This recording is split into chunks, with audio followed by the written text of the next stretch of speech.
Good morning, everyone. Welcome to Getting Shaky with Shakespeare. Today we have two very special guests, two critical analysis of Shakespeare's works, said to be from the scent of Shakespeare himself, here on our show today. They rarely like to be seen on camera, so this is a very pleasure to have them. But first, we get to it, we're going to be watching a performance by three very good, brilliant actors of Act 4, Scene 5, Taming of the Shrew. So let's get it, everybody. Woo, Taming of the Shrew.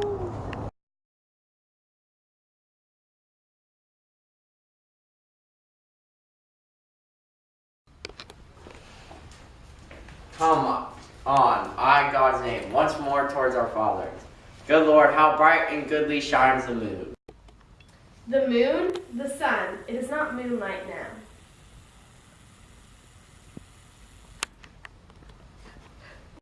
I say it is the moon that shines so bright. I know it is the sun that shines so bright. Now, by my mother's son, and that's myself, it shall be moon or star or what I list, or ere I journey to your father's house. Go on, fetch our horses back again. Evermore cross, a cross, nothing but cross. Say as he says, or we shall never go. Forward, I pray, since we have come so far, and it be moon or sun or what you please, and if you please, call it a rush candle. Henceforth I vow it shall be so for me. I say it is the moon. I know it is the moon. Nay, then you lie. It is the blessed sun. Then God be blessed. It is the blessed sun. But sun, it is not what you say it is. Not, and the moon changes, even as your mind. What you will have it, named even that it is, and so it shall be for Catherine. Patricia, go thy ways, the fearless one. Well, forward, thus the bull should run, and not unluckily against the bias. But stop, company is coming here. Good morrow, gentle mistress, where away? Tell me, sweet Kate, and tell me truly too, hast thou beheld a fresher gentlewoman, such war of white and red within her cheeks? What stars do spangle heaven with such beauty, as those two eyes become that heavenly face? Fair lovely maid, once more good day to thee. Sweet Kate, embrace her for her beauty's sake. I will make the man mad to make a woman of him. Young budding virgin, fair and fresh and sweet, whither away or where is thy abode? Happy the parents of so fair a child, happier the man whom favorable stars allot thee for his lovely bedfellow. Why, how now, Kate? I hope thou art not mad. This is a man, old, wrinkled, faded, withered, and not a maiden as thou sayest he is. Pardon, old father, my mistaking eyes that have been so bedazzled with the sun, that everything I look on seemeth green. Now I perceive thou art a reverend father. Pardon, I pray thee, for my mad mistaking. Do good, old grandsire, and withal make known which way thou travellest, if along with us we should be joyful of thy company. Fair sir, and you, my merry mistress, that with your strange encounter much amazed me. My name is called Vincentio, my dwelling Pisa, and bound I am to Padua, there to visit a son of mine, which long I have not seen. What is his name? Lucentio, gentle sir. Happily met, the happier for thy son. And now, by law, as well as reverend age, I may entitle thee my loving father. The sister to my wife, this gentlewoman, thy son by this hath married. Wonder not, nor be not grieved. She is of good esteem, her dowry wealthy, and of worthy birth. Beside, so qualified as may beseem, the spouse of any noble gentleman. Let me embrace with old Vincentio, and wonder why to see thy honest son, who will of thy arrival be fully joyous.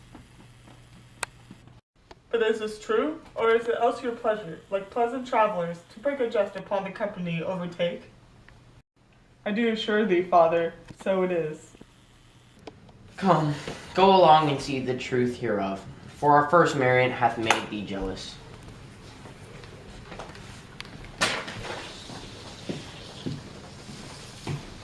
Well, Patricia, this has put me in heart. Have to my widow, and if she be forward, then hast thou taught Hortensio to be untoward. Wow, folks, what a wonderful play. Alright, now let's bring out the analysis. Mrs. James and Mrs. Barker, come on down.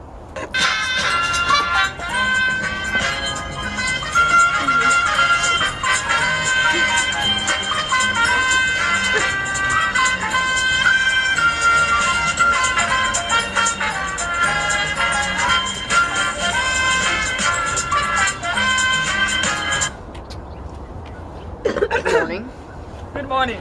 So you are Mrs. Barker, Indeed. and you are Mrs. James. Yes, I am. Wow, wonderful meeting you guys. It So, It's my pleasure. great to have you guys. How was the trip here? Rocky and Rocky. I see. It's the only word we have to describe it. You guys made it safe. Good to see you guys. So, as you know, you just saw the wonderful reenactment of the play by those three great actors. Act 4, Scene 5. Let's go. Taming of the Shrew. So, I'm going to describe the scene for the audience members who may not entirely have gotten what's going on. Petruchio, Katharina, Hortensio, and the servants are making their way down to Bianca's wedding. Am I right? Yes.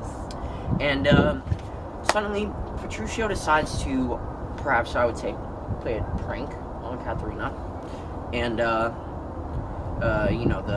calls the sun, the moon deliberately. He later sees the old man and calls it a beautiful woman, who he finds out later happens to be his father-in-law, Vincenzo. All these things, and eventually we see that Katharina is agreeing and starting to follow and obey Petruchio. So this brings us to the question: do you guys believe that Katharina is tamed? No. I think that because of the bantering back and forth about, is it the moon, is it the sun, she was just kind of over it. Because who likes to fight? Am I right? Am I right? Wow, you are right. No one. So she just wanted to agree with him so he would just go back in to himself, be like, yes, I am right, and just be happy with her. I see. Would you agree, Mrs. Barker? I would agree with that, but I'd also like to add that I think that once Katharina agrees with Petruchio, that she almost uses it in a sarcastic manner. And I believe she uses this sarcastic manner in a way, or Shakespeare uses this by using the literary device of repetition. Oh. Such as in, excuse me, the part of when Katharina and Petruchio are bantering. Petruchio says, I say it is the moon, and Katharina follows, I know it's the moon. Petruchio then says, nay, then you lie, it is the blessed sun. And Katharina says, then God be blessed, it is the blessed sun. And she uses this repetition almost to highlight the sarcasm and to bring a comedic factor into the play, because indeed this is a comedy. And she also uses it, I think, to almost mock Petruchio. Yes. Wow. Very interesting. I never would have thought that this literary device could have implied the comedic tone and completed this scene. So, also, as we move on, Petruchio, let's talk about him. As he plays these pranks, he approaches Vincenzo, not knowing who he is, and calls him in a mocking tone, a fresher gentlewoman, describing her as like a beautiful girl. And when he finds out, after Katharina agrees with him,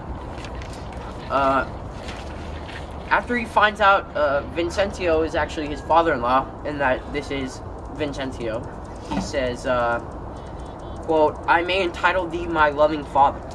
He all of a sudden brings this manner of respect. How do you feel about Petruchio's character? Well, as a woman, I find Petruchio rather almost rude and disrespectful, because he's playing these pranks on Katharina to trick her into be something she is not. She is a woman with high standards and high morals, and she is an independent woman, but here he is tricking her and disrespecting her in a way of embarrassing her in front of this man who is her father-in-law, and convincing her of something such as the sun being the moon, which it is not. I can agree with that. I also think that earlier on in the play, when he, like you brought up the point that he tricks her, he's trying to change her into a person that she isn't, and she's kind of forced into being a different person, so that's morally wrong. in my opinion. Oh wow, very good critical analysis. And lastly, we'll wrap up with Hortensio. How do you feel? I noticed his very last phrase. He says, "Have to my widow, and if she be forward, then hast thou taught Hortensio to be untoward."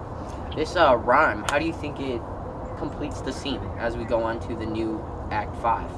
I think Hortensio is used in this scene to kind of wrap up each point that they are at. Like, as at the end of the banter, he's telling Petruchio to lay back off Katharina because he has already won the argument.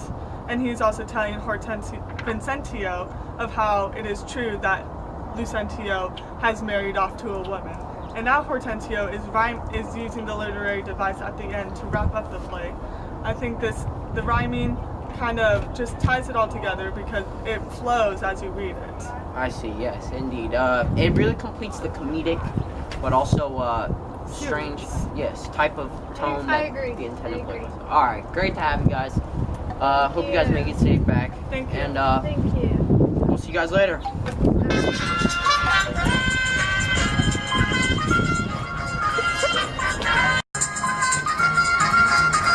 Well, folks, I appreciate you coming to watch the show.